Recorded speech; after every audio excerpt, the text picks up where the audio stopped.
नमस्कार, आदाब, सत श्री अकाल। मैं देवीदास खत्री। दोस्तों, जैसा आप जानते हैं, हाल ही में श्रीनगर में आतंकवादियों से लोहा लेते हुए हमारे कुछ जवान शहीद हो गए। मैं उनको कोटि कोटि नमन करता हूँ। देश की खातिर अपने प्राण न्यौछावर करने वाले ये जांबाज सिपाही, जिनकी बदौलत हम अपने घर में सुख और चैन की जिंदगी व्यतीत करते हैं, और ये जवान हम लोगों की सरहदों पर रक्षा करते हैं। इन शहीदों को मेरा कोटि कोटि प्रणाम। दोस्तों, आज मैं आप लोगों के समक्ष कुछ भारत के अलग अलग कोनों से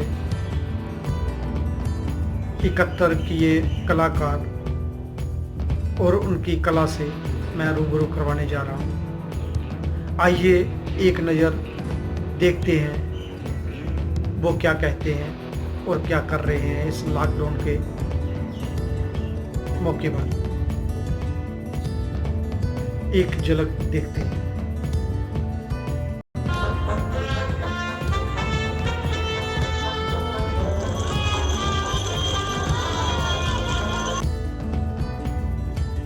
मेरा नाम विजेंद्र शर्मा है। आर्टिस्ट मेरा व्यवसाय है, मेरा प्रोफेशन है। मैंने कॉलेज पार्ट से BFA किया है, MFA वहीं से किया है, दिल्ली से। और ये जो प्रोफेशन है मेरा, ये कहिए कि बचपन से ही जो सहयोग था तो स्पोर्ट्स में मैं जाना चाहता था, ये वही है। और बचपन से 3 चीज़ों का मुझे बड़ा शौक रहा है। एक तो आर्ट, और दूसरा देशभक्ति, और तीसरा मुझे आर्मी में जाना है। और या मैं सन्यासी बनूंगा, और आर्टिस्ट से मुझे हरा बनना ही है। तो यही चला आ रहा है। बचपन से मैंने देखा कि मेरा फेवरेट जो सब्जेक्ट था वो आर्ट था, और चार्ट बनने के मैं सपने देखता था। स्कूल लेवल पे मैंने कई पेंटिंग बनाई, और सबसे जो फेवरेट सब्जेक्ट मेरा ये रहा, और इसी में मैं महारत हासिल करता चला गया। और अभी यही मेरा प्रोफेशन बन गया है, और मैं इससे बहुत खुश हूँ। इसके अंदर सभी कुछ है जो हम चाहते हैं जीवन में, जो हम अपनी भावना निकालना चाहते हैं, वो हम कैनवास पे निकाल देते हैं और उसको एंजॉय भी करते हैं। तो दोस्तों, यही मेरा कहना है। पहले मैं क्लास में मैं फिल्मी बैनर बनाया करता था, पोस्टर बनाया करता था, कैलेंडर्स बनाया करता था। और उसके बाद में मैंने कॉलेज पार्ट में BFA में एडमिशन लिया। उसी समय मैंने TV सीरियल्स आते थे, विक्रम और वेताल, उसके लिए कैसे पेंटिंग बनाई, रामायण के लिए काम किया। फिर कॉलेज टाइम में मैंने महाभारत के लिए काम किया। तो 1990 में मैं पास आउट हुआ कॉलेज पार्ट से, और उसके बाद में मैं फिर फ्रीलांस काम करता चला गया। और मेरी एक बहुत काफ़ी एग्जीबिशन हुई हैं दिल्ली में, पूरे भारत में, बाहर के लिए में, पूरे वर्ल्ड में मैंने आर्ट कैंप किए हैं। तो वहाँ की कला को देखने का मुझे मौका मिला कि पूरे वर्ल्ड में क्या क्या हो रहा है। रूबरू पेंटिंग देखने को मिली, उन ओल्ड मास्टर्स का काम मैंने देखा जिनको मैंने कॉलेज में पढ़ा था, कि ओल्ड पेंटिंग देख के बहुत कुछ सीखने को मिला, बहुत खुशी हुई। तो ये यात्रा चल रही है, और अब मैं पूरी तरह फ्रीलांस आर्टिस्ट हूँ, और इसको लाइफ को मैं एंजॉय कर रहा हूँ, आर्ट लाइफ को। और यही सब चल रहा है। और अपनी जो है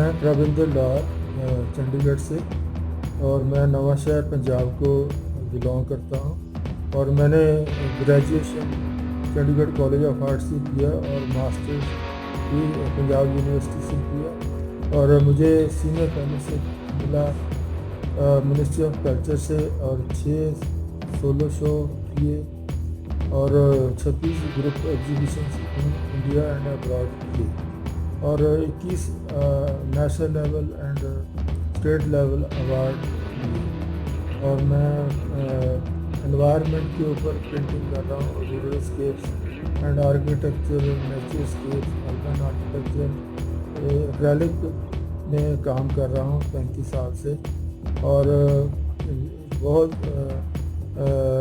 जगह मैं विज़िट भी किया है, जैसे अब्रॉड में इंटरनेशनल सिंपोजियम के लिए, वर्कशॉप के लिए और वियतनाम, टर्की, नेपाल, भूटान में, मलेशिया में मैंने वर्कशॉप एग्जीबिशन में पार्टिसिपेट किया और कोरोना लॉकडाउन के दौरान मैंने एक मौका मिला जो काम करना का, जिसमें मैंने 8-10 पेंटिंग बनाई है, कुछ छोटी है कुछ बड़ी है और ये मुझे रिस्ट्रिक्टेड टाइम में, डल टाइम में काम करना पड़ा। Thank you.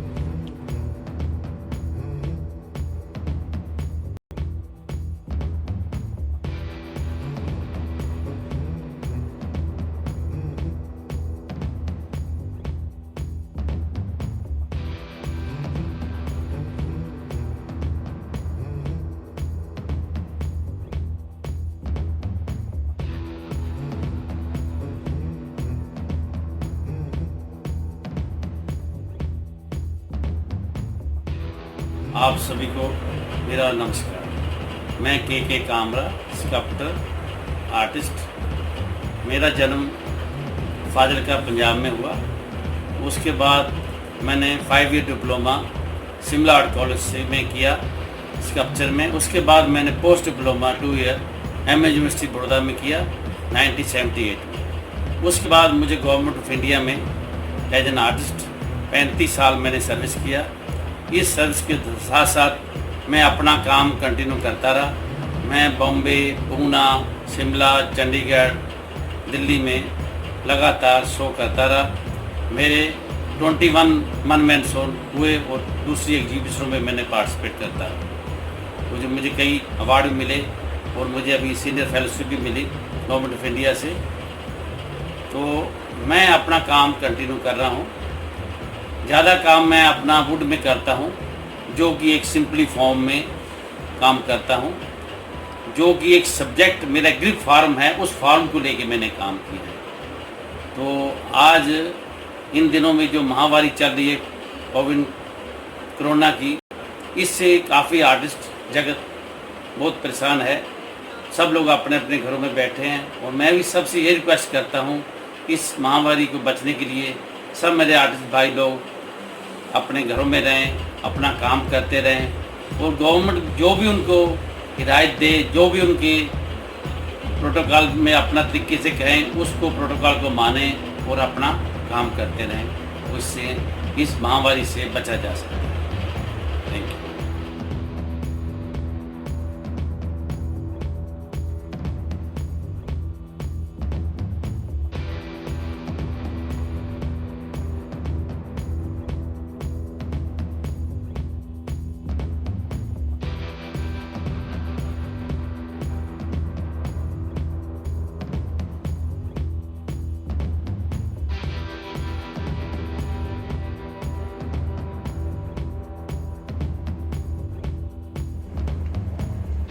मैं विज्ञानव्रत, तेड़ा एक गांव है मेरठ डिस्ट्रिक्ट में, वहाँ मेरा जन्म हुआ और दौराला में प्राथमिक शिक्षा हुई। उसके बाद बड़ौत में बीए किया। वहाँ गुरु भटनागर मिले, भटनागर साहब मेरे गुरुदेव, जिनकी प्रेरणा से ही मैं आगे बढ़ा और फिर मैंने एमए प्रीवियस किया डीएवी कॉलेज देहरादून से। उसके बाद में फाइनल किया आगरा कॉलेज आगरा से। उसके बाद में दिल्ली आ गया, नौकरी की केंद्रीय विद्यालय में।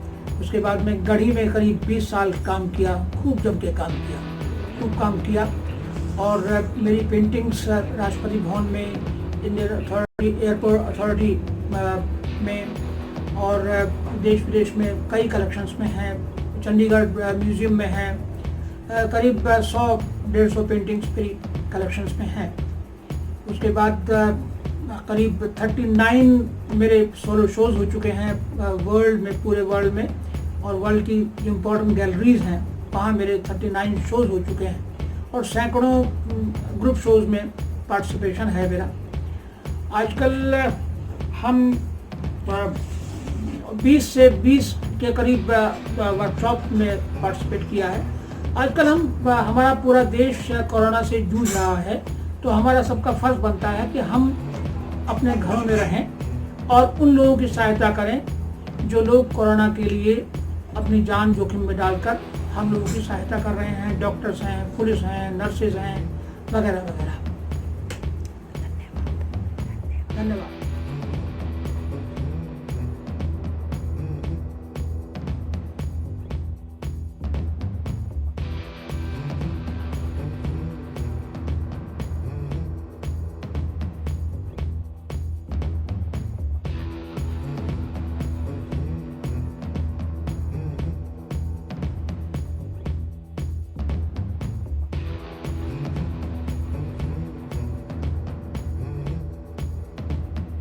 சுகுமார், மதுரை, தமிழ்நாட்டிலேருந்து பேசுகிறேன். இன்றைக்கி இந்த ஹோல் வேர்ல்டு வந்து COVID-19 பற்றி தான் பேசிட்டு இருக்கோம். இந்த கொடிய வைரஸ் நோய்க்கு எந்த தடுப்பு மருந்தும் கண்டுபிடிக்காத வரைக்கும் இதிலிருந்து எப்படி நம்மளை காப்பாற்றிக்கிறது அப்படின்னா சோசியல் டிஸ்டன்சிங், கையை கழுவுறது, வீட்டில் தனிச்சிருக்கிறது, இந்த 3 தான் ரொம்ப முக்கியமானதை கவனிக்கணும். இப்போ ஓரளவு ஊரடங்கு தளர்த்தி இருக்கிற இந்த நேரத்தில் நிறைய பேர் வேலைக்கும் போகிறாங்க. அப்போ பொது இடங்களில் கூட்டமாக நம்ம சேராமல் ஒரு ஆளுக்கு ஒரு ஆள் இடைவெளி விட்டு நின்று இருக்கிறது தான் நமக்கு நல்லது. பொருள்கள் வாங்க போகிறத மேக்சிமம் குறைக்கணும். வாரத்துக்கு ஒரு நாள் அந்த மாதிரி பிளான் பண்ணி வாங்கிக்கிட்டு அப்படி வாங்க போகும்போதும் நம்மளுக்கு இடையில அந்த 1 மீட்டர் சோசியல் டிஸ்டன்ஸுங்கிற டிஸ்டன்ஸை மெயின்டைன் பண்ணி கட்டாயமாக இருந்தால் ஓரளவுக்கு நமக்கு இந்த நோய் பரவுறதை தடுக்க முடியும். எல்லாத்துலேயும் முக்கியமான விஷயம் நம்ம வீட்டில் பாதுகாப்பாக இருக்கிறது தான். அதிகம் வெளியில் போகாமல் வீட்டில் இருப்போம். வெளியில் போகும்போது முகக்கவசம் போட்டு சோசியல் டிஸ்டன்சிங் மெயின்டைன் பண்ணி பாதுகாப்பாக இருந்துக்குவோம். அடிக்கடி கை கழுவி சுத்தமாக இருந்துக்குவோம். இந்த மாதிரி நம்மளை நம்ம பாதுகாத்துக்கிற வீட்டில் இருக்கிறது நமக்கு ரொம்ப பாதுகாப்பு. ஸோ நம்மளை நம்ம பாதுகாத்துக்கிடுவோம். நோயை பரவிடாமல் தெரிச்சு இந்த இதிலிருந்தே நம்ம வெற்றி பெறுவோம். தேங்க்யூ. பாய்.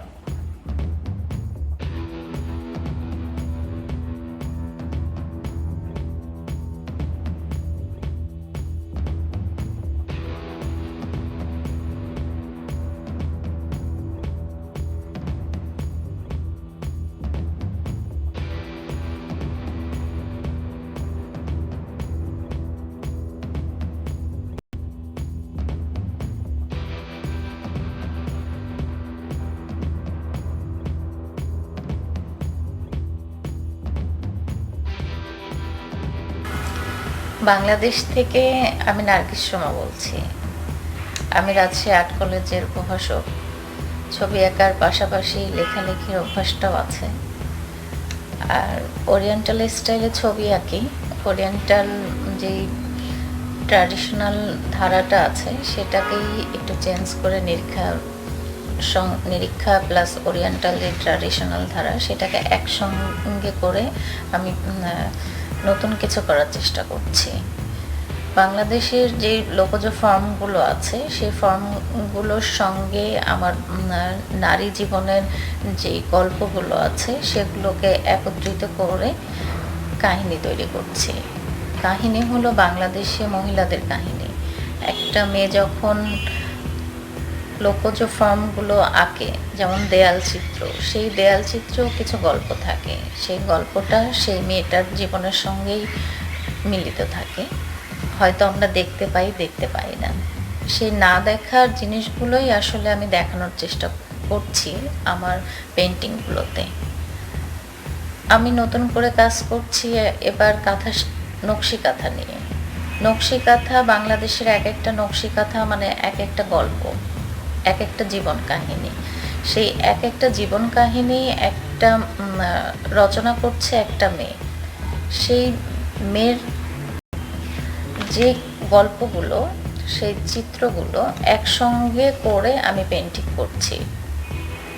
আর ভবিষ্যতে ইচ্ছা আছে ফিউচার জেনারেশন যারা, তাদেরকে নিয়ে কাজ করতে, ছোট বাচ্চাদের নিয়ে কাজ করতে, ইয়াং জেনারেশন তাদেরকে নিয়ে কাজ করার জন্য। আর ওরিয়েন্টাল ধারাতে মানুষ আসলে অনেক কম কাজ করছে, সেই একই ট্র্যাডিশনাল ধারা। আমরা ট্র্যাডিশনাল ধারাটাকে বজায় রাখবো, কিন্তু নতুন কিছু তৈরি, নতুন কিছু চিন্তা ভাবনা অ্যাড করা, যাতে আমাদের সবারই ইচ্ছা থাকে, সেটাই আসলে আমি চেষ্টা করছি নতুন কিছু করার। আর আঁকছি ওরিয়েন্টাল ধারাতেই বাংলাদেশের যে মেয়েগুলো আছে, মেয়েদের গল্প আছে, দুঃখ আছে, কষ্ট আছে, ভালো লাগা আছে, সেই ভালো লাগার জিনিসগুলো তুলে ধরার চেষ্টা করছি। ধন্যবাদ।